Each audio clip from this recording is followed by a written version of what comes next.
প্রকৃতিতে যত বৃক্ষ রয়েছে এর মধ্যে নিম একটি অত্যন্ত গুরুত্বপূর্ণ ঔষধি বৃক্ষ, যার এমন কোনো কিছু নেই যেটি মানব কল্যাণে কাজে আসে না। যেমন নিমের পাতা, নিমের ডাল, এমনকি নিমের ফলও নানাবিধ রোগের কাজে আসে।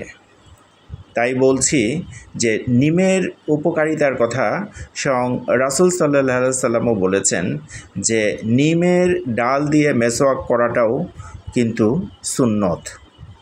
রাসূলুল্লাহ সাল্লাল্লাহু আলাইহি সাল্লাম বলেন, যদি তোমাদের ওপর ফরজ অত্যন্ত কষ্টকর না হতো তাহলে প্রত্যেক ফরজ নামাজের আগে মেসওয়াককে ফরজ করে দিতাম।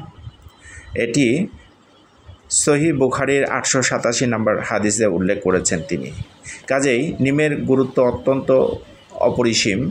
নিমের মেসওয়াক দিয়ে মেসওয়াক করা যদিও সুন্নত, এর গুরুত্ব এতই বেশি যে